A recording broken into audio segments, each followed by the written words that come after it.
There's something about the forest at dusk that's both captivating and unnerving. Shadows stretch longer, pooling into corners where the light can't quite reach. The rustle of leaves becomes sharper, and every sound feels amplified in the cooling air.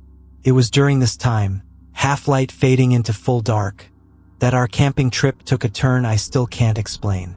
We had picked a spot by a shallow river, its gentle gurgle adding a soothing backdrop to our little haven. The fire warmly, a circle of orange defiance against the encroaching night. I sat cross-legged on an old blanket, cradling a tin mug of wine, while my friend Emma lounged nearby, engrossed in some thick novel. She always brought books on trips like this, claimed they helped her disconnect from the world. The conversation had been easy earlier, jumping from work stress to the best horror movies.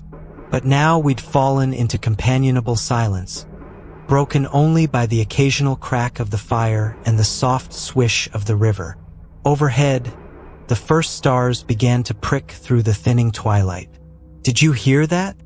Emma looked up suddenly, tilting her head toward the trees. "Hear what?" I asked, pausing mid-sip. She frowned slightly, closing her book. Probably just the wind, but I could see her straining, her head cocked to one side, eyes narrowed as though trying to pierce the deepening darkness. I listened too. At first, there was nothing unusual, just the forest doing its thing. Crickets chirping, leaves whispering in the breeze. Then came something else. A low, melodic hum, almost like a voice, carried faintly on the wind. It was so soft, so subtle, that I wasn't sure if I was really hearing it or just imagining things after Emma's comment. It seemed to ebb and flow, merging with the sound of the river. I set my mug down. "You hear that?" I asked, keeping my voice low. Emma nodded, her face pale in.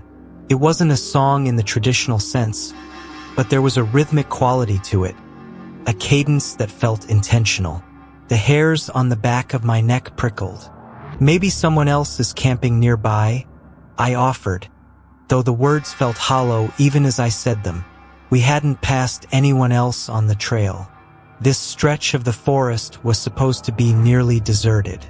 "I'm going to check it out." "Wait," I said quickly, standing up too. "What if it's just—" "What?" she interrupted. "A ghost? A serial killer? Relax." Her attempt at humor fell flat. I could tell she was unnerved, but curiosity was winning out. Reluctantly, I grabbed the flashlight and followed her. The beam cut a narrow path through the darkness, illuminating tangled roots and the occasional flash of glowing eyes from nocturnal creatures. The singing, or whatever it was, grew clearer as we moved deeper into the trees. It wasn't loud, but it had a strange resonance, as if the sound came from all directions at once. The melody didn't follow any pattern I recognized. It rose and fell unpredictably, almost hypnotically. Then it stopped. Emma froze, holding up a hand to silence me before I could speak. We both stood there, listening to the heavy quiet that followed. The forest, so full of life moments ago, now felt unnaturally still. Not a single cricket chirped. Even the wind seemed to have stilled, the trees motionless. I reached for Emma's arm, but she pulled away, stepping forward. "Hello?" she called softly. Her voice sounded small, swallowed by the dark. Nothing answered, and then, just as abruptly as it had stopped, the humming resumed. But this time it was closer, too close. The flashlight flickered, its beam dimming for a heartbeat before stabilizing again. Emma turned to look at me, her expression finally betraying real fear. "Let's go back," she whispered. We turned and retraced our steps, though every snapping twig and shifting shadow felt like it might be something following us. My heart was pounding by the time the firelight came into view, its warmth and familiarity a relief. We practically collapsed into our chairs, staring at the flames as though they might protect us. Neither of us spoke for a while. I drank the rest of my wine in one long gulp, trying to shake the unease that had settled over me. Emma stared into the fire, her book forgotten on the ground. But the forest wasn't done with us. As we sat there, the humming returned, louder than before, surrounding the camp like an unseen presence. It seemed to vibrate in my chest, more felt than heard. Emma's hands gripped the arms of her chair, her knuckles white. The sound of frantic footsteps crashing through the underbrush snapped our attention to the trees. Before we could process what was happening, two men burst out of the bushes, their bodies slamming into the clearing as though they'd been fleeing for their lives.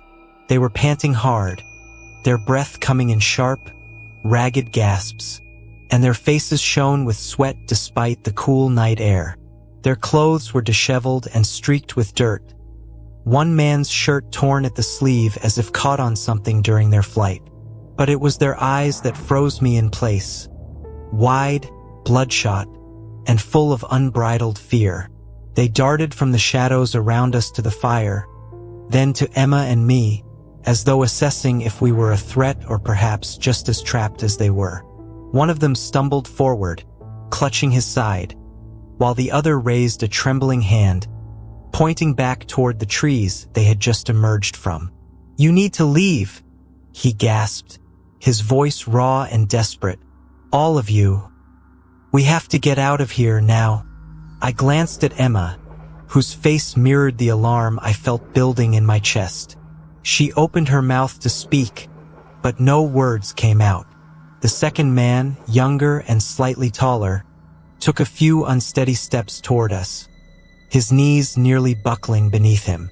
It's coming," he stammered, his voice cracking.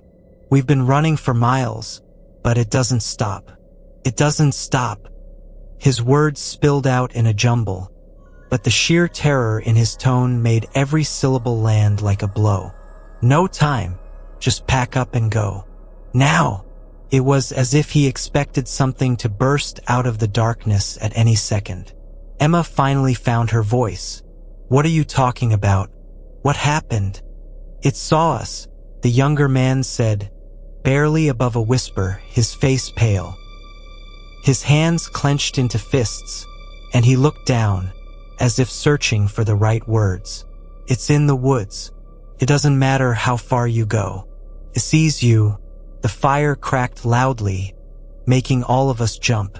The men spun around, their heads snapping toward the sound, and for the first time, I noticed how the trees around us seemed darker, as though the forest itself was closing in. "We have to go now," the older man said again, his tone sharper this time. His eyes locked on mine, pleading, "Please, before it's too late." The urgency in their voices sent a chill through me that no amount of firelight could chase away. Emma and I exchanged a quick, panicked glance, the unspoken question clear between us. The younger man took another shaky step forward, clutching his arm as though he'd been injured. His breathing was still labored, and his pale face seemed almost ghostly in the flickering firelight. "You don't understand," he whispered, his voice raw and uneven. "It doesn't stop. It doesn't care if you see it or not. It just comes." I wanted to believe they were crazy. Two men who had spent too much time in the woods and scared themselves into hysteria. But the way they kept glancing behind them, as if expecting something to emerge from the shadows, made my chest tighten. Their fear wasn't theatrical. Emma stood abruptly, grabbing my arm. "Maybe we should go," she said, her voice low but trembling. A sound cut her off. It came from the direction the men had run from, a noise that was low and resonant, like a cross between a guttural hum and the groan of a massive tree shifting under its own weight. The two men froze. One of them raised a finger to his lips, motioning for silence, while the other's lips moved soundlessly, as though praying. My skin prickled, and the air around us seemed to grow heavier, pressing down on my chest like an invisible weight. The sound came again, louder this time, closer. I thought it was an animal at first, some large predator, maybe a bear, but there was a strange rhythm to the noise, almost like breathing, deep and deliberate. And then, from somewhere in the blackness beyond the firelight, there came a faint flicker of movement. The older man hissed, pointing frantically at the fire. "The light! It draws it in." Emma and I stared at him, stunned. "What?" I began, but he was already moving, kicking dirt at the flames, scattering embers into the night. The fire hissed and sputtered, and darkness rushed in like a wave, leaving only the dim glow of my flashlight to push back against the suffocating black. "No, no, no," Emma whispered, backing closer to me. "We can't. Trust me," the man snapped, his voice taut with panic. "Light is how it sees you."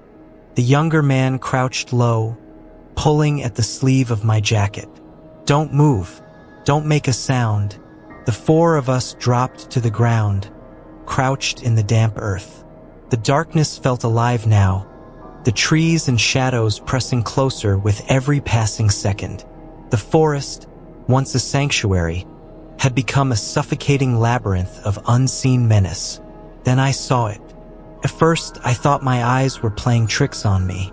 A faint, shifting blur at the edge of the trees, as if the darkness itself had started to move.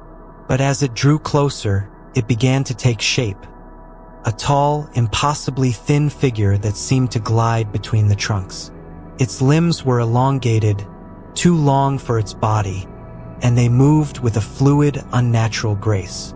It had no clear features, just a shimmering, translucent silhouette that seemed to ripple like water. The sound followed it, a low, vibrating hum that resonated deep in my chest, making my breath hitch. My grip on the flashlight tightened, and I prayed the thin beam wouldn't betray us. The figure stopped just beyond the clearing, its head, or what I thought might be its head, tilting slightly as though it were listening. It stood there for what felt like an eternity, its form swaying faintly, the humming growing softer but no less menacing. I felt Emma's hand on my arm, trembling as she gripped me tightly. And then, without warning, it moved. It didn't walk. It didn't run. It simply glided forward, covering the ground between the trees and our camp in an instant. I had to bite down hard on my lip to keep from crying out as the figure stopped less than 10 feet away from us, its presence almost unbearable. The air around it felt thick and cold, like stepping into a fog that seeped into your skin. The younger man beside me let out a barely audible whimper, and the figure snapped its head in his direction. My heart stopped. For a moment, nothing happened. The hum fell silent, and the forest held its breath. Then the figure tilted forward, leaning unnaturally, its long limbs reaching out toward him. "Run!" The older man screamed, shoving us to our feet. Chaos erupted. We bolted toward the path we had come from, Emma gripping my hand so tightly it hurt. My flashlight bobbed wildly, illuminating flashes of roots and trees as we stumbled through the dark. Behind us, the hum returned, rising to a deafening pitch, and I could hear the sound of branches snapping and something massive moving through the woods. I didn't dare look back. The path felt endless, the darkness swallowing us whole. My lungs burned, and my legs screamed with every step, but the sound of that thing closing in drove me forward. Emma tripped once, nearly dragging me down with her, but I yanked her back to her feet, and we kept running, the men behind. Finally, after what felt like hours, we broke through the tree line and onto the gravel lot where our car was parked. We didn't stop, and then, just as suddenly as it began, the sound stopped. We sat there, gasping for air, staring back at the tree line. Nothing moved. The forest was still again, eerily quiet, as though the nightmare had been erased the moment we escaped. "Drive," Emma whispered, her voice barely audible. I didn't need to be told twice. I turned the key, and the car roared to life. As we sped away, I couldn't shake the feeling that we were being watched, that whatever it was still out there, waiting. We didn't speak for a long time, but as the headlights cut through the dark, I realized something chilling. Neither of the men had made it into the car with us. My hands gripped the steering wheel so tightly that my knuckles ached, and my breath came in short, uneven bursts. Beside me, Emma sat in stunned silence, her arms wrapped around her knees as she stared out the window, her face illuminated by the dim glow of the dashboard. For a long time, neither of us spoke. The hum, the thing in the woods, the men, we'd left it all behind us, but the weight of it pressed down on the car like an invisible fog. My chest still felt tight, and every shadow on the road made my heart lurch. Finally, Emma broke the silence, her voice trembling. "Did we just leave them?" She turned to me, her wide eyes glistening with tears. "The men. We left them back there. Didn't we?" I couldn't answer right away. My mind was spinning, replaying those last chaotic moments. I hadn't even thought to look back, to see if they were following us. I started, then shook my head. "I don't know. I didn't see them." Emma shook her head, her jaw tightening. No, but they were right behind us, weren't they? They had to be." She rubbed her hands over her face, her breathing quickening. "We should have waited. We should have." "What would we have done, Emma?" My voice came out sharper than I intended, and I immediately regretted it. I softened my tone. "That thing, whatever it was right there." Her lips pressed into a thin line, but she didn't argue. Instead, she sank back into the seat, pulling her knees closer to her chest. We lapsed into silence again, the road stretching endlessly before us. My hands were shaking now, and I struggled to keep the car steady as adrenaline gave way to exhaustion. The events of the night replayed in my mind like a broken reel. The men's terrified faces, the hum that seemed to vibrate in my very bones, the sight of that thing gliding through the trees. No matter how hard I tried, I couldn't make sense of it. "What do you think it was?" Emma's voice broke through my thoughts, quiet but insistent. "That thing. Did you see how it moved?" I nodded slowly, gripping the wheel tighter. "I saw, and the way it looked or didn't look, I guess. It wasn't like anything I've ever seen before. Not an animal, not human,